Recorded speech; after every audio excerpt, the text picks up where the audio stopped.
Assalamualaikum warahmatullahi wabarakatuh. Salam sejahtera bagi kita semua. Perkenalkan, saya Budiana Kusmawati. Saya salah satu dosen dari Prodi Profesi Nastikes Banyuwangi.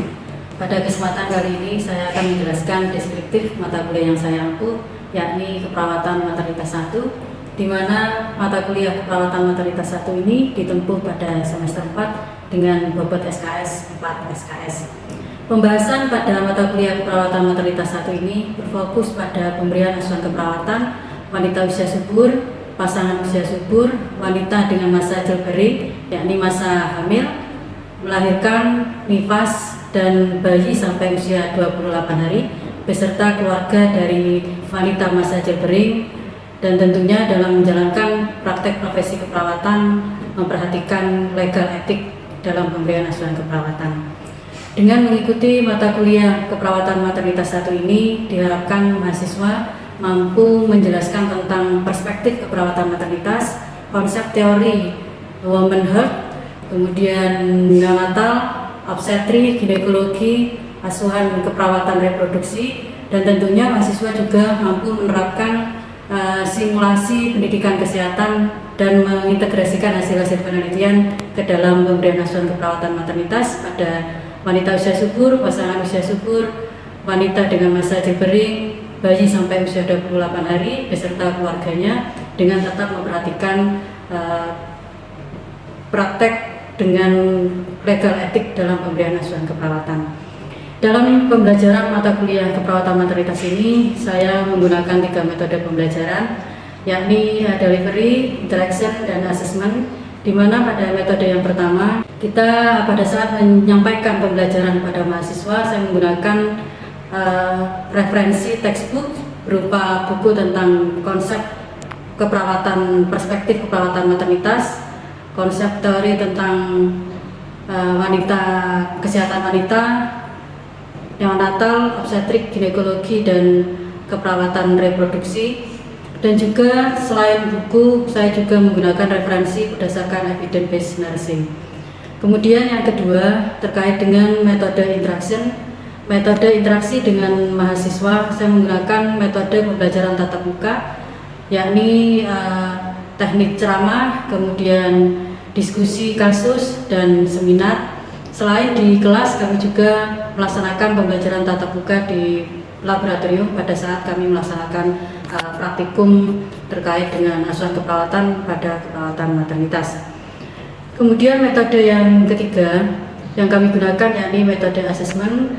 Pada saat kami memberikan proses penilaian kepada mahasiswa, tentunya hal ini sudah saya sampaikan pada saat awal proses pembelajaran atau pada saat kontrak kuliah terkait dengan sistem pembelajaran atau sistem penilaian yang diambil, kemudian presentase yang digunakan. Dan dalam penilaian, presentase penilaian dari mata kuliah ini meliputi 3 aspek, yakni aspek kognitif sebanyak 65%, kemudian aspek psikomotor 15%, dan aspek afektif 20%, di mana dari aspek kognitif kami ambil nilai dari ujian tengah semester mahasiswa, ujian akhir semester, nilai dari tugas, dan kuis. Sementara untuk aspek psikomotor, kami ambil nilai dari ujian OSCE mahasiswa. Dan untuk aspek afektif, penilaian kami ambil dari kedisiplinan maupun kehadiran dari mahasiswa serta keaktifan mahasiswa dalam mengikuti proses pembelajaran, baik itu pembelajaran di kelas maupun di laboratorium. Selanjutnya, mari kita saksikan cuplikan mengajar saya dengan metode praktikum. Assalamualaikum warahmatullahi wabarakatuh. Waalaikumsalam warahmatullahi wabarakatuh. Jadi pada kesempatan sore hari ini ya kita melaksanakan praktikum atau pembelajaran praktikum terkait dengan perawatan payudara. Dan untuk perawatan payudara ini merupakan bagian dari intervensi pada ibu postpartum, salah satunya dalam rangka melakukan manajemen laktasi. Mungkin sebelum kita melaksanakan proses pembelajaran terkait dengan praktikum perawatan payudara, ada yang tahu apa itu tujuan kita untuk melaksanakan perawatan payudara? Iya, Memperlihatkan ASI pada ibu yang telah melahirkan. Oke, salah satunya adalah untuk memperlancar proses keluarnya ASI supaya tidak terjadi kandungan pada saat ibu mau menyusui. Ada lagi mungkin? Ada lagi? Sudah, ada yang datang lagi ya? Oke, lupa lagi nih, kayaknya masih di kelas ini. Iya, Mbak. untuk mendeteksi apakah ada luka atau benjolan di dalam payudara. Oke, dengan kita melakukan perawatan payudara, setidaknya kita juga tahu apakah nanti di payudara ibu ini mengalami kelainan-kelainan ya, sehingga pada saat kita melakukan perawatan payudara tentunya kita juga melakukan proses pengkajian pada area payudara si pasien atau si ibu yang nantinya kita lakukan perawatan. Jadi tujuan kita untuk melakukan perawatan payudara, bila tadi disampaikan oleh temannya, salah satunya adalah untuk memperlancar ya produksi ASI supaya tidak terjadi sumbatan. Kemudian yang kedua, tujuan kita juga melakukan perawatan ini dalam rangka membersihkan payudara ibu ya. Jadi pada ibu-ibu proses menyusui tidak menutup kemungkinan ada bekas-bekas dari ASI di dalam pemakaian berat tadi, sehingga ini perlu dibersihkan. Maka dari itu perawatan payudara perlu kita lakukan.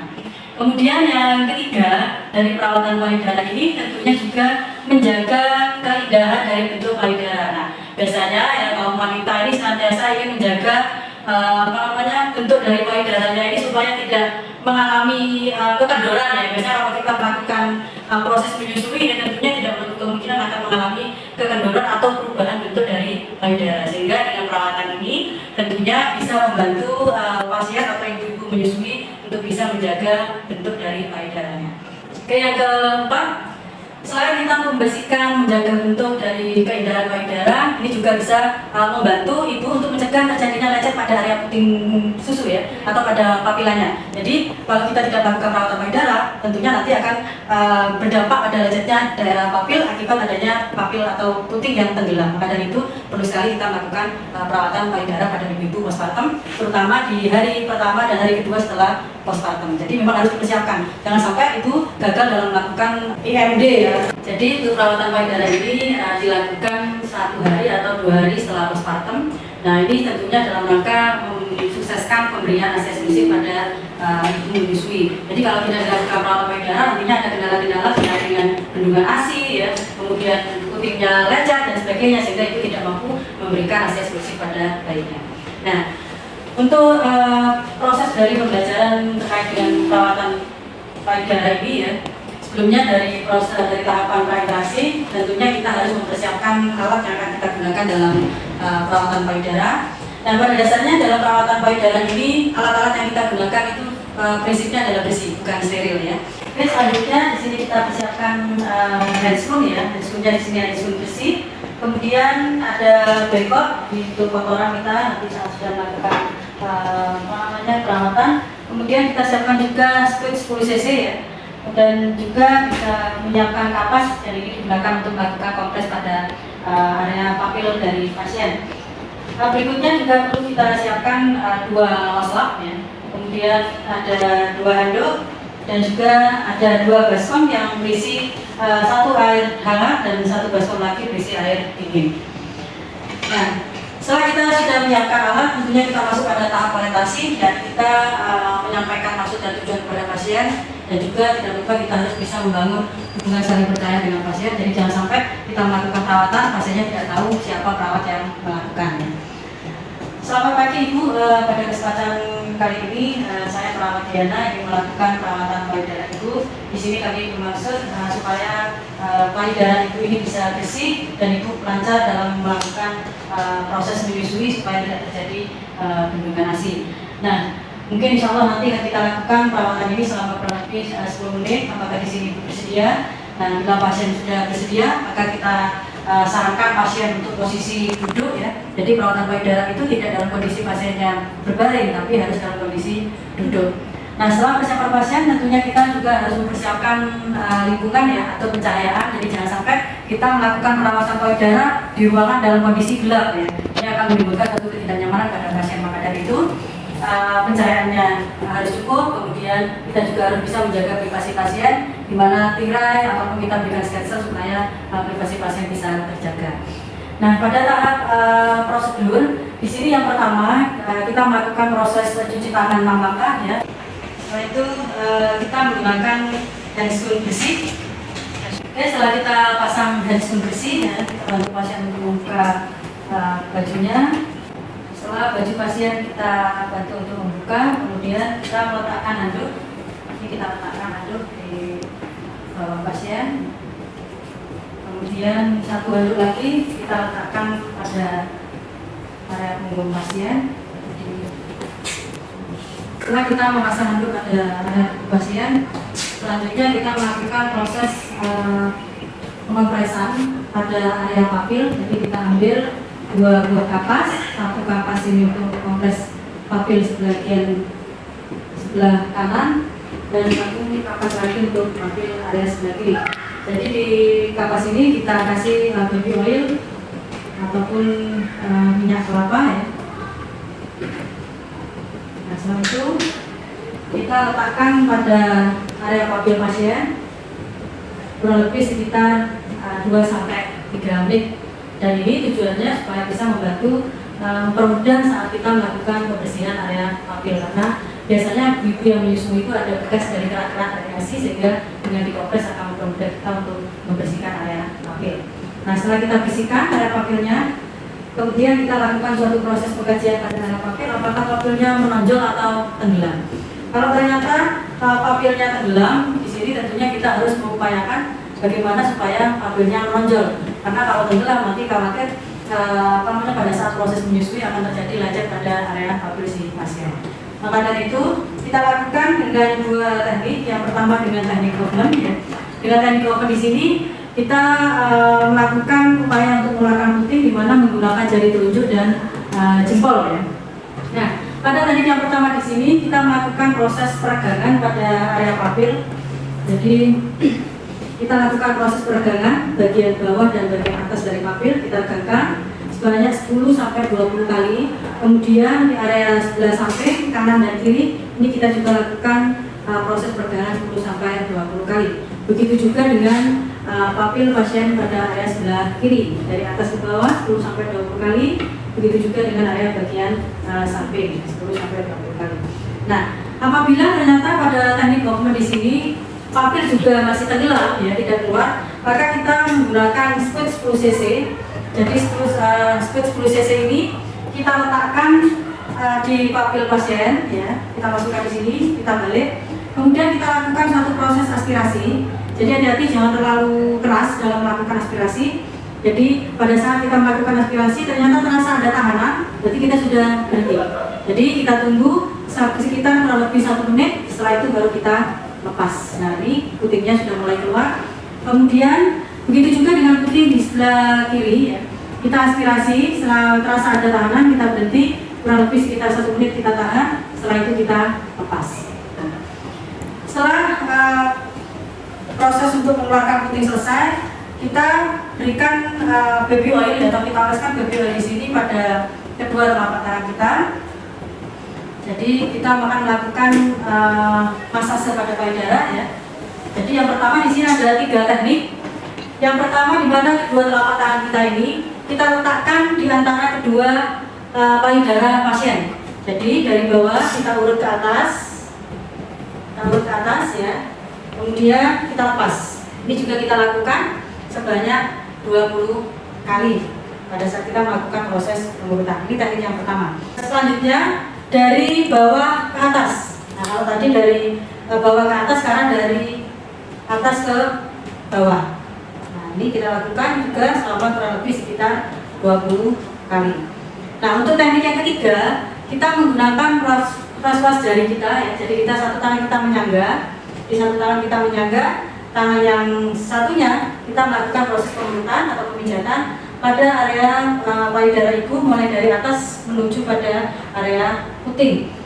Nah, ini juga kita lakukan sebanyak kurang lebih 20 kali masase dari masing-masing payudara. Begitu juga nanti kita lakukan pada payudara sebelah kanan.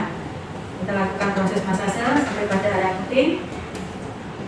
Nah, sebanyak kurang lebih 20 kali masase atau pengurutan.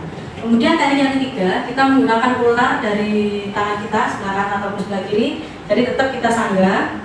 Kemudian kita lakukan pemijatan atau pengurutan dari atas ke bawah atau dari bagian luar ke bagian puting ya. Jadi kita lakukan pemijatan dengan menggunakan ulnar dari tangan kita sebelah kanan ataupun sebelah kiri. Begitu juga dengan payudara yang sebelah kiri. Ini kita lakukan pemijatan atau pengurutan sebanyak kurang lebih sekitar 20 kali pemijatan. Nah, setelah selesai kita melakukan masase, selanjutnya kita siapkan ini terkait dengan air hangat. Jadi tadi sudah disiapkan air hangat. Ini kita letakkan pada area di bawah payudara dari pasien. Kemudian kita berusaha untuk menyiramkan atau mempercikan air hangat pada area payudara pasien. Ini supaya juga membantu proses sirkulasi darah sehingga hasilnya nanti bisa keluar dengan lancar. Begitu juga dengan di payudara sebelah kanan, ya kita percikan air hangatnya. Nah, setelah itu kita ganti dengan menggunakan air dingin. Setelah air hangat, kemudian air dingin ya. Sama seperti tadi kita percikan untuk payudara sebelah kiri maupun payudara di sebelah kanan. Nah, setelah kita percikan air atau kita bersihkan, selanjutnya kita keringkan, bisa dengan menggunakan handuk yang sudah kita siapkan di tubuh pasien. Jadi handuk ini kita gunakan untuk mengeringkan ya. Oke, selain handuk, Anda juga bisa melakukan membersihkan atau mengeringkan dengan menggunakan maskap yang sudah kita sediakan tadi. Kalau misalnya sudah ada handuk ya maskapnya bisa tidak digunakan, atau sebaliknya ini tentunya digunakan untuk proses membersihkan atau mengeringkan area payudara yang sudah kita bersihkan dengan menggunakan air tadi. Nah, setelah selesai tentunya kita bereskan alat, kita letakkan alat-alat yang sudah kita gunakan tadi, kita rapikan kembali. Kemudian kita bantu pasien untuk memasang kembali baju dari pasien. Oke, setelah selesai, kemudian kita lepas langsung ya. Dan selanjutnya kita lakukan evaluasi pada pasien. Jadi kita menanyakan kembali kepada pasien bagaimana perasaannya setelah dilakukan proses perawatan payudara ya. Setelah itu kita lakukan proses dokumentasi keperawatan terkait dengan beberapa hal, yang pertama nama pasiennya, kemudian tindakan yang kita lakukan, kemudian waktu kita melakukan, dan bagaimana hasil kita melakukan perawatan payudara tadi. Begitu juga kemudian ada tanda tangan dan nama perawat yang melakukan tindakan. Mungkin sampai di sini ada yang ingin ditanyakan, saya persilakan. Ya, monggo. Untuk perawatan payudara itu dilakukan sehari berapa kali? Nah, untuk perawatan payudara ini, jadi ibu-ibu postpartum atau ibu-ibu yang sudah melahirkan harus melakukan perawatan payudara paling tidak di sini ada sekitar 2 kali sehari sebelum mandi. Jadi sebelum ibu-ibu mandi, nah ini bisa sekalian melakukan perawatan payudara. Jadi minimal 2 kali sebelum ibunya mandi. Ya, mungkin ada yang lagi? Ya, monggo. Bu, dari perawatan payudara itu kan tujuannya ada yang untuk melancarkan sirkulasi darah atau melancarkan ASI. Apakah dengan perawatan payudara ini sudah efektif apa belum? Jika mungkin kayak ada tambahan seperti makanannya gitu agar lebih lancar gitu, apa ada kan? Oke, jadi manajemen laktasi ya, upaya-upaya untuk memperlancar proses menyusui itu salah satunya memang dengan perawatan payudara. Namun perawatan payudara bukan satu-satunya tindakan yang bisa digunakan dalam proses manajemen laktasi. Jadi ada yang lain, bisa dengan pijat oksitosin ya. Pijat oksitosin itu juga membantu pasien atau ibu-ibu postpartum supaya ASI-nya juga lancar ya, mudah dalam proses pengeluarannya sehingga tidak terjadi penurunan ASI. Nah, terkait dengan makanan atau nutrisi di sini berkaitan dengan kualitas ASI-nya ya. Jadi bisa ke arah kuantitas, bisa juga ke arah kualitas. Jadi kalau ibunya nutrisinya terjaga, asupan nutrisinya terjaga, tentunya nanti akan berpengaruh pada jumlah dan juga kualitas dari ASI yang diberikan. Namun untuk memperlancar sirkulasi keluarnya ASI, tentunya kita dengan melakukan salah satunya perawatan payudara. Ya. Jadi perawatan payudara ini bukan satu-satunya teknik yang kita gunakan untuk memperlancar ASI, namun juga bisa dengan menggunakan teknik-teknik yang lainnya. Oke, sampai di sini ada yang lagi? Sudah cukup jelas? Ya, kalau cukup jelas, mungkin ada yang ingin mencoba untuk melakukan tindakan, saya persilakan. Jangan takut salah, nanti kita lakukan proses evaluasi bersama-sama. Karena pada dasarnya untuk profesi kita sebagai keperawatan, untuk skill itu memang tidak bisa hanya diamati, tapi kita juga harus bisa mencoba. Mencoba pun juga tidak hanya cukup 1 kali, harus berkali-kali sehingga kita benar-benar terampil dalam melakukan tindakan keperawatan. Monggo, kalau memang ada yang mau mencoba, saya persilakan. Jangan takut, monggo. Monggo, saya persilakan. Jangan takut salah, nanti kalau ada yang salah bisa dikoreksi bersama. Yang pertama di sini saya akan jelaskan alat-alatnya, yaitu ada wesla, ada 2 handuk, kemudian ada enzim besi, ada baby oil atau minyak kelapa, kemudian ada kapas, ada set 10 cc, ada beko untuk bekas-bekas alat yang setelah digunakan nanti. Kemudian ada 2 baskom yang berisi air hangat dan juga air dingin. Yang pertama yaitu menggunakan introduksi. Setelah itu kita ke pasien prainteraksi. Permisi Bu, perkenalkan saya perawat Bulan. Di sini saya akan melakukan tindakan untuk perawatan payudara Ibu yang bertujuan untuk memperlancar ASI Ibu, kemudian membersihkan payudara Ibu, kemudian mengecek apakah ada keabnormalan dalam payudara Ibu, yang terakhir untuk menjaga keindahan atau bentuk payudara Ibu. Apakah Ibu bersedia? Jika pasien bersedia, kita kasihkan instruksi untuk membuka baju atau pakaian atas pasien. Ibu permisi, apakah pakaian atasnya bisa dibuka atau saya bantu? Sebelum dilepas, kita siapkan handuk yang pertama di depan pasien, kemudian kita lepas pakaiannya. Ini siap Bu. Kita letakkan di bagian pundak pasien. Setelah itu kita ambil 2 kapas, 1 kapas untuk payudara kanan dan 1 kapas untuk pupil payudara sebelah kiri. Kalau pupil masih jadinya mata. Kita tuangkan minyak kelapa, kemudian kita kompreskan di bagian papilnya pasien selama 2-3 menit. Tujuan dari kompres ini untuk mempermudah ketika kita membersihkan papilnya. Setelah selesai, kita letakkan di bagian di bengkok. Kemudian kita lihat atau kita cek apakah papilnya itu menonjol atau tenggelam. Apabila tenggelam, kita lakukan tindakan Hoffman upaya untuk mengeluarkan papil yang tenggelam. Kita lakukan tindakan Hoffman untuk melakukan upaya mengeluarkan papil yang tenggelam. Yang pertama, kita rendangkan ke samping, ke atas dan ke bawah, kemudian ke samping sebanyak 20 kali masing-masing renggangan. Di bagian payudara yang sebenarnya sudah sama, atas dan bawah kita renggangkan sebanyak 20 kali, direnggangkan ke samping juga sebanyak 20 kali. Apabila masih tenggelam dan tidak keluar juga, kita gunakan cara yang kedua, yaitu menggunakan spet 10 cc.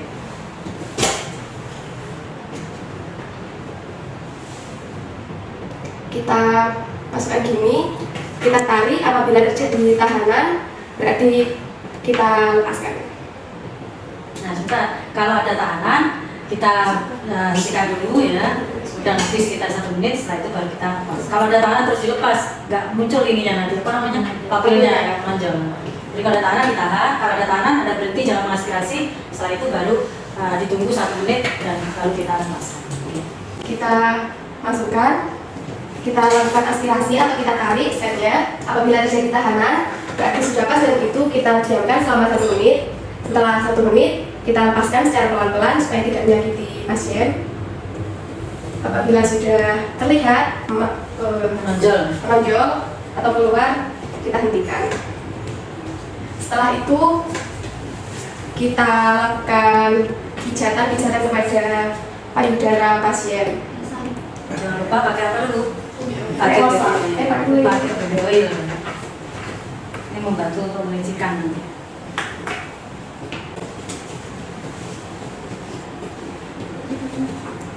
Yang pertama, dari arah bawah ke atas, memutar.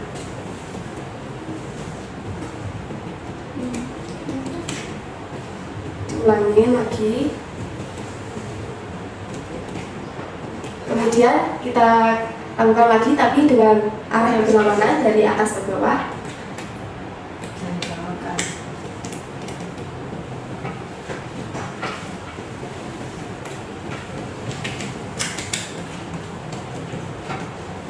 Selanjutnya kita masase.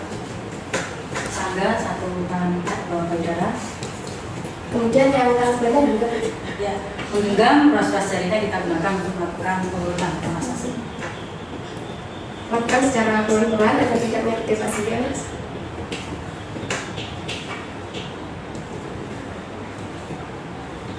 Yang sebelahnya juga.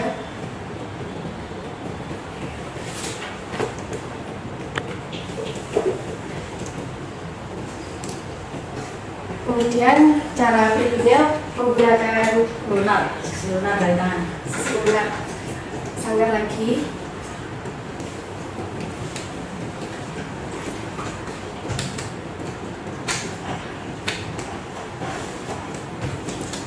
Jika sudah selesai, kemudian kita gunakan air hangat. Kita letakkan di bawahnya, kemudian kita ciprat-cipratkan. Percikan. Dicipratkan. Kita percikan ke area payudara pasien. Yang satunya juga.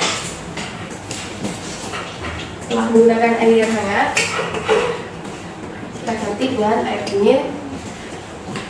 Kita percikan juga ke area payudara pasien. Setelah selesai, kita keringkan menggunakan handuk yang di belakang pasien juga bisa, yang di bawah juga bisa. Keringkan area payudara.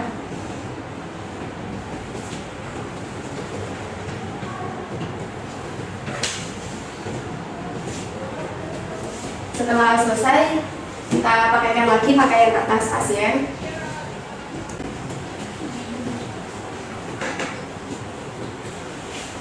Setelah itu lakukan alat, lepas APD, kemudian cuci tangan sama.